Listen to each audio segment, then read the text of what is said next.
When me and my wife and my children and grandchildren get together, there is not a moment where there isn't laughter. And this is a great bond to the family. Everybody's got something positive to say. There's no criticism ever. There's no judgment ever. You did the throat and the heart and the belly button, and I don't know like if this means anything, but the throat and the heart laughter felt normal to me, but it didn't feel natural for me to try to do like the belly laughing as you described. It's like a menu, you know. The person said, "Oh, I don't want chicken." Nobody's going to force you to eat the chicken. Hi everyone, I'm Jason Balara, and this is the Know Your Why podcast. Today I'm here with Lenny Ravich, a global speaker and author who spent his life exploring the power of laughter, presence, and radical optimism. At 89 years young, he brings a perspective that's as wise as it is refreshing. Lenny, I am so excited to talk to you today. I've been looking forward to this for a long time, so thank you for coming on the show and being here, and I am excited to hear your story and your journey, so thank you for being here. Well, thank you, Jason, for inviting me, and I'm excited as well. Right this minute, I'm really excited to be here, and it's fun. It's going to be a lot of fun. I mean, that's the way we have fun. We play it forward. We sort of say, this is what's going to happen, and it happens. I go to a party, or I meet someone, and I say, I'm going to love this guy. I'm going to really have a good time tonight. Yeah. So I sort of like future pace. That's what it's called, future pace. What's going to happen is already in my mind, and that's what's going to happen with us. Thank you for inviting me. All right. I like that. I like that approach.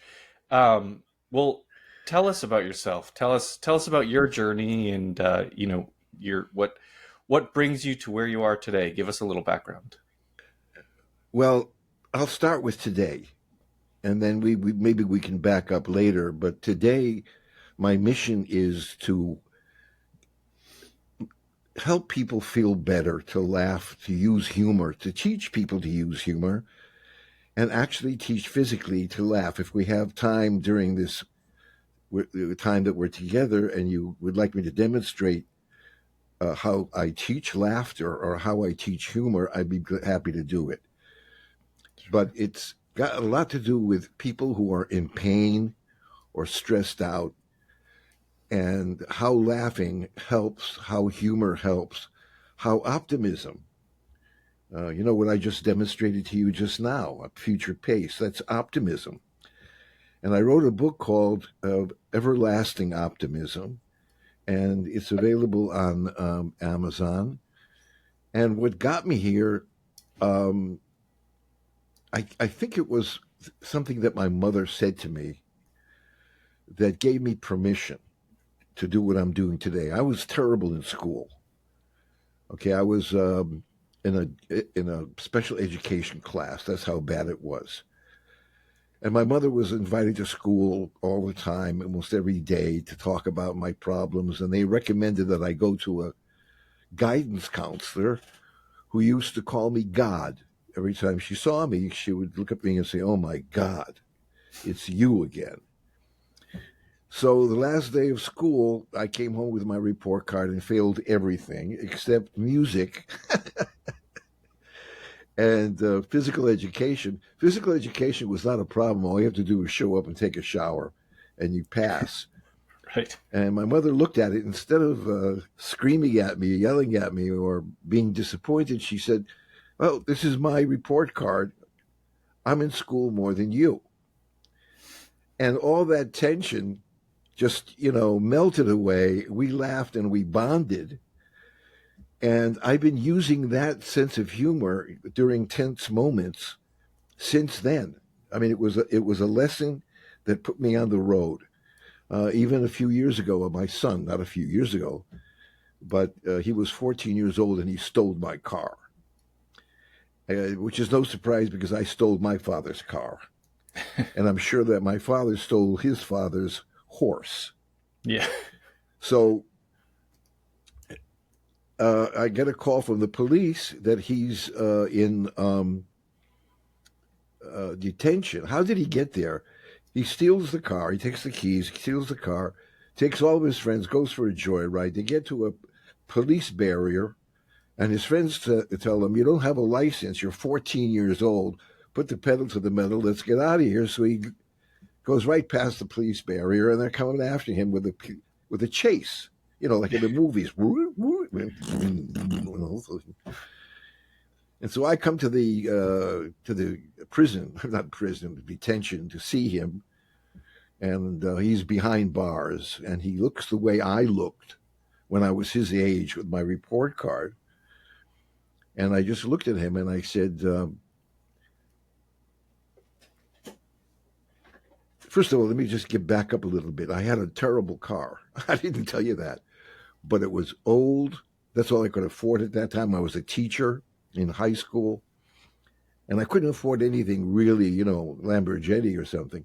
So this was a really banged up old car. And so I came to him and I said, "Aren't you ashamed of yourself? Who gives a car chase with a banged up old Ford? You're not coming home until you steal a Mercedes." And he laughed, and I laughed, and we bonded, and sort of, passing on the tradition of, when you're in the middle of stress, when you're in the middle of a problem, really find the humor. And I've been teaching that almost all my life. I'm teaching people how to laugh. And I can demonstrate that to you if that's what you want. But if you want me to continue talking, I can continue talking, whatever you like. Yeah, teach us how to laugh. I think that's I I have a similar approach. I think in a lot of instances, I do think humor diffuses diffuses tense situations, and realistically, probably a lot more uh, effective than just getting kind of angry and stressed and worked up. That you can actually uh, diffuse it with humor, and then move on to the task at hand. So I do think it can be very effective. But yeah, well, I mean, tell us about. I'd love to, kind of when you're teaching people to laugh. I think we probably all know how to laugh, the the act of laughing. But tell me what you mean by that, and give us maybe a little demonstration. Sure. If you don't mind, I want to pick up where you talked about humor, using humor in stressful situations, and then I'll go into the laughter part. Sure. Okay, so I teach them the image. I give people an image to think about, which is a bullfight. Okay, in the bullfight, you have two players, the toreador and the bull. And one day, this toreador comes home. He's got a red cape, and he gives it to his son. And the son said, "What is this, Daddy?" He said, "It's a red cape, son." "What am I going to do with it, Daddy?" "Well, son, if you ever see a bull coming towards you, I beg you not to put the cape in front of you. When the bull comes, put your cape to the side and let the negativity go." Now, some people live their lives as a bullfight, only they leave the red cape in front of them, and the bull comes here. We say things like in English, he takes things to heart. And what happens to the heart? And some people have it down here, and they say he eats himself up with worry. So the example that I give is, okay, I'm sitting on a bus. Okay, I take the bus a lot. I don't have to pay, because at 89 you don't pay. I can go anywhere without paying. There's a guy sitting next to me around my age, and I had my bag with me, and he looks over at me and he says, "You hit me with your bag." Okay, now you know what that can do. Okay, I feel his anger, and his anger is resonating with me, and I'm going to answer him, "Well, if you want privacy, go take a taxi." But instead of that, I put the cape to the side and let the negativity go, which gave me a moment. What could I do to bring this guy a smile? Okay, very quick. So I picked up my bag and I slapped it. And I said, "Naughty bag." say you're sorry. And I could look at this guy and I could see, I swear, he went back to the third grade because the smile on his face, and he probably hasn't laughed since the third grade, but all the tension was released, and he was looking at me like, how did he do that? Yeah. And we talked a little bit. My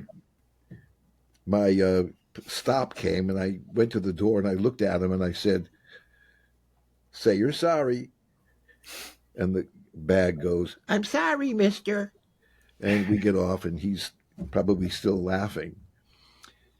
And I do that with a lot of things in my life. For instance, I watch television sometimes with my wife, and she starts screaming at the characters. In the why did you do that? Why did you lock him out? And so instead of getting involved in that, I put the cape to the side because I'm not going to get in trouble with my wife. She scares me. She really scares me. I'll tell you about that later. So I put the cape to the side. I take a nice deep breath, and I go, I'm breathing in. I'm breathing out. I'm breathing in. I'm breathing out. And I use that a lot. And I handed it down to my children. They handed it down to their children. When me and my wife and my children and grandchildren get together, there is not a moment where there isn't laughter. And this is a great bond to the family. Everybody's got something positive to say. There's no criticism ever. There's no judgment ever. Everybody looks at everybody else and says, you look great. I love that shirt. I love that. Everything is up, up, up, up, up. Okay. They learn that. It can be learned, everlasting optimism. So I'm going to show you, and I would invite you, if you want to, participate with me, and the people who are watching this or listening to this can also participate. Sure. So with your permission, I'd like to tell you there's a thing called chakra laughter. And many people know the word chakra. It's a Sanskrit word, very ancient, and it means power point. Power, not a PowerPoint, but a power point in our bodies, like in our throat. We have a chakra here and a chakra in our chest, in the heart, and then we have on our belly button. And when you laugh, it changes the chemistry in your body. And so people don't have the opportunity. We're going to go to a nightclub and wait for somebody to be funny when you can laugh right on the spot. And if you do it enough times, it becomes a habit. So I'm going to ask you, Jason, and the listeners who are watching or listening, to take your hand and put it on your throat. Do this. Can you take your hand, Jason? That's it. Great. Don't choke yourself, Jason. Take it easy. Yeah. Now, feel the energy, in the throat. This is our communication chakra. This helps us communicate better. And now smile. Great. Great. Let me see your teeth. Great. Now, when we smile, it changes the chemistry in our body. Can you feel the energy? Okay? Yeah. Yep. And I'll talk about that later. But the laughter from here goes like this, from the throat.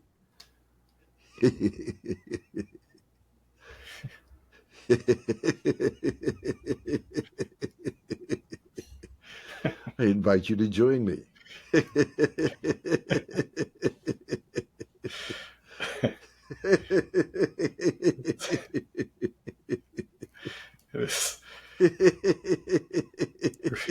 Are you planning a remodel or construction project? Overwhelmed by the process? Over budget? Extended timelines? Strained relationships? We are all too familiar. At Lark Construction Services, we help homeowners and business owners take control of their construction journey, from reviewing bids and contracts to catching red flags before they become costly mistakes. Our Clarity Audit is a one-on-one expert review of your plans, estimates, or current progress, giving you the peace of mind and a defined action plan to move forward with confidence. Don't let confusion lead to costly errors. Visit larkconstruction.com and schedule your free call today. Lark Construction Services, saving you time, money, and stress. You really can feel it. I've never experienced that before. It's interesting. I laugh a lot, but I've never actually felt kind of what that what that feels like in your throat and like the center of it. In your throat. Yeah. Yeah. Well, the thing is, how do you feel? Good. How you feel? Good. And the reason you're feeling good, yes, go ahead. No, I completely agree with you. You know, laughter, smile, like we can be intentional about it and influence, you know, how we feel, how we're moving within that situation. So, but I didn't mean to interrupt you. Please go on. Okay, right. Well, what we just did, we're going to continue with your permission, but what we just did is released serotonin or serotonin, whatever you call it, is a chemical that relieves pain, and it also protects your immune system. My grandmother used to say that laughter is the best medicine, and now doctors are trying to find out if my grandmother was right. And it does change the chemistry in our body. It does make us feel better. It makes us connect with people better. I use it all the time to connect with people. And I make people smile when they say, Lenny, how are you? And I say, when I see you, my heart flies like an eagle. That gets a smile. That gets a laugh. That makes people feel good. Let's go to the heart chakra. Put your hand on your heart. And this is our compassion. This is our empathy. And when you laugh from here, it's called hearty laughter. You're opening the chakra here, and you can feel it when you laugh from the heart.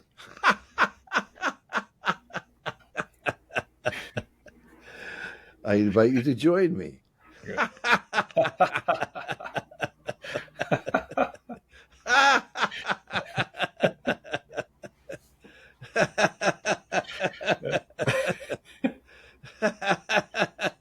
That's very good. Yeah, it makes you feel good. Yeah. Now take a deep breath. Because taking a deep breath is also very important. Even if you don't laugh, just take a deep breath every half hour. It just lowers your stress levels, just like laughter or humor. But taking a deep breath and let the air go out of your mouth, like that, it's relaxing, and it's also a great feeling. Now we'll go to the chakra of the belly button. Put your hand on your belly button. And this chakra is the energy of our boundaries, which is very important. You know, it helps us either say yes or no. And I'll think about it. No, that doesn't come from here. This is a definite no. This is a definite yes.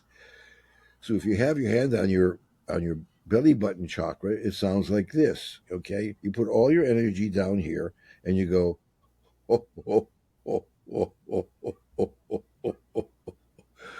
I welcome you to join me.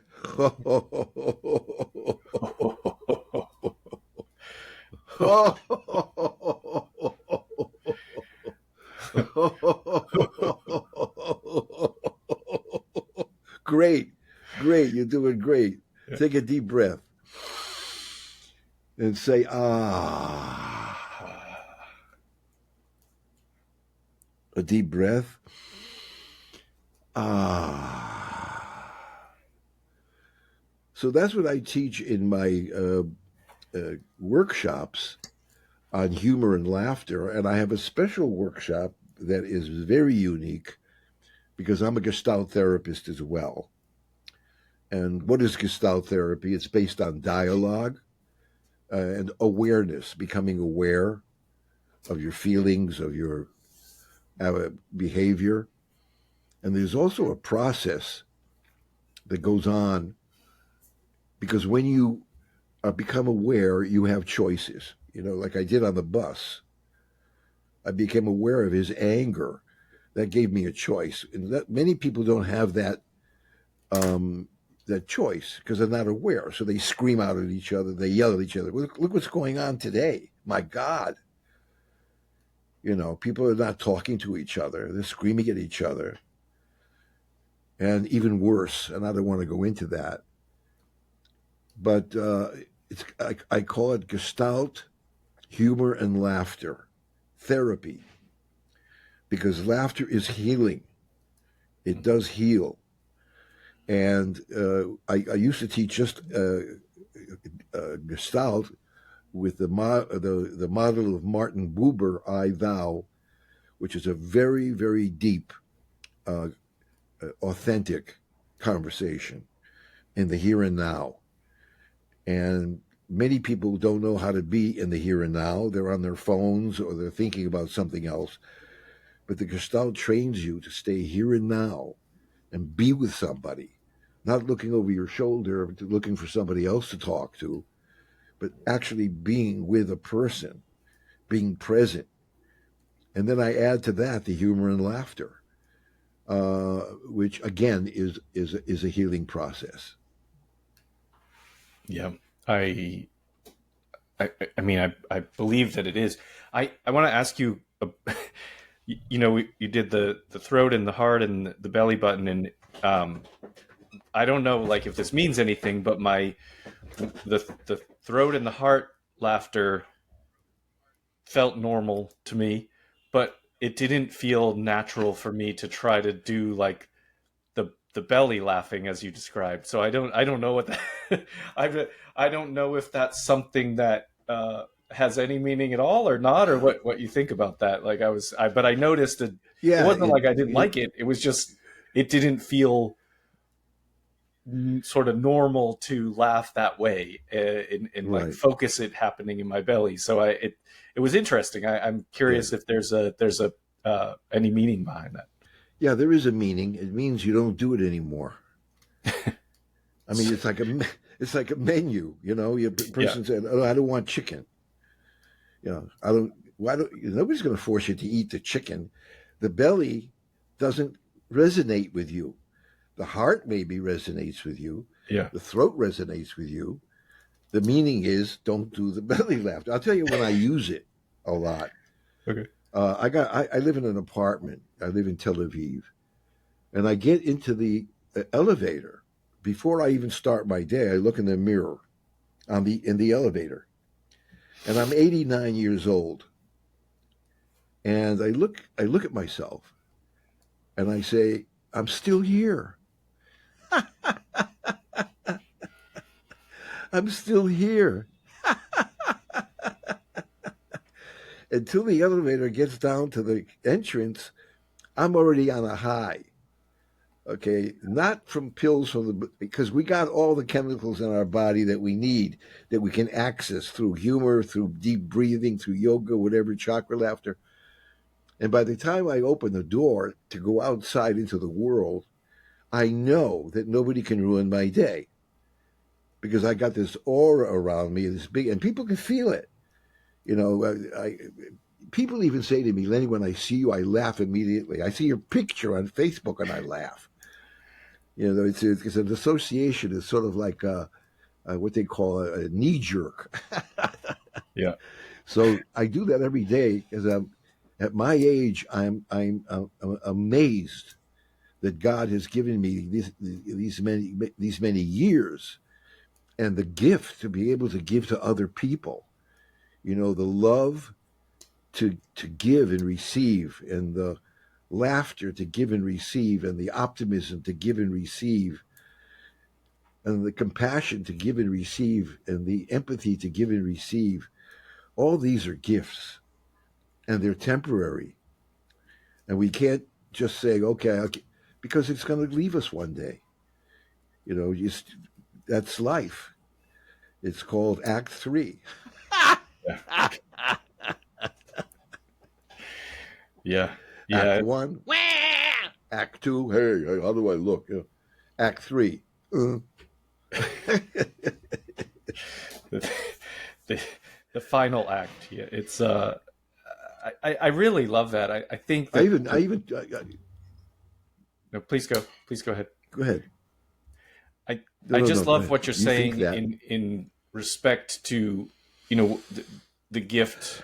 I mean, the gift of life that every day is a new or it is an additional gift essentially, but using that to, I guess, try and share with other people and be be a positive influence. I think it's just a great perspective to have, and to like actively be putting out there to the people around you.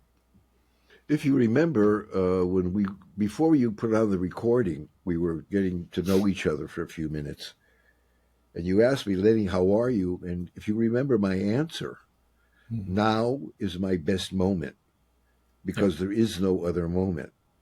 Stay in the now. Don't go anywhere else. This is the best you can do. If you start going into the past, you're going to start feeling something about guilt or resentment or something. If you go into the future, that's going to drive you nuts trying to know okay, what does the crystal ball say? No.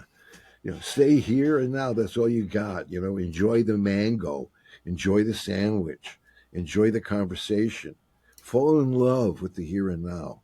Once you fall in love, I told my wife, by the way, I said to her, you're perfect. And she said, why do you say that? I said, because I decided not to suffer anymore. If you're not perfect, who suffers? You don't, because you're you. If I don't find you perfect, I suffer, and I don't want to do that anymore. So you're perfect. And the world is perfect. I know what's going on in the world, but it's perfect. It has to happen. It's like, I don't want that wave to come in from the ocean. Well, it's coming in. Love it. Love it. Fall in love with the here and now. No matter how bad the news gets, it's not bad news. It's just what's happening. A volcano isn't bad. It just happens. A hurricane isn't bad. It happens. Fall in love with it. Yeah. Yeah. I mean, really, that sort of perspective is can, I think, be life changing. Well, Lenny, let me. I have a feeling you foreshadowed some of the answer to this question, but I always ask every guest, because the name of the show is Know Your Why. I always ask every guest, what is your why? What's your driving force? Usually I relate it to, what gets you through the hard days. I feel like maybe you don't have hard days because of your approach to the day from the beginning. But yeah, I'd just love to hear your, kind of answered that question. I suspect it will be unique to most of my guests, and even the answer I give myself. So please, I'd love to hear your answer to what is your why. When you say bad day, I mean, everybody interprets that in their own way. Let's say I want something. I know what I want. I can visualize, but I come up against a wall. Now I can go, oh my God, again. Oh, it happens every time. Why does it happen to me? And then you go into the victim, which is resentment, which is very toxic. The other way is to look at that wall and say thank you, because you're in my life to show me that I really want what I want, and that you came into my life to say, overcome me, make my day. Come on. And you one wall after the other, one problem after another, you look at it as a lesson. You look at something that's trying to educate you. It happens to everybody. There's nobody who says, I'm going to do this and does it. Right. Almost every billionaire in the world has been bankrupt, several times. Yeah. They have bad days, I would say. Back in 1929, when there was this stock market crash, people hung themselves. Okay, talk about a bad day. So if you look at any problem that you call problem, I look at it as a challenge. I once told a doctor who was studying with me, I said, look at don't call it a problem, call it a challenge. And he got a phone call. He's a doctor. And he got a phone call. He said, "Excuse me, I got to go because I got a lot of challenges now at the emergency ward." Okay. But if you say, "I'm going to learn from this," and let me tell you, at the end, you come back from the battle. Life is a battle. And you take a look at all those scars and all those wounds, and you are a warrior. Because that's what those walls and those bad days are for you, to make yourself into a warrior, to know that what is ever happening is in your favor, it's going to teach you something, and that's my why I came into this world, to deal with those walls. And I even beg the cosmos, give me some more enemies. I learned very little from my friends. I learned a lot from my enemies. Mm-hmm. And I got a lot of them, and they teach me.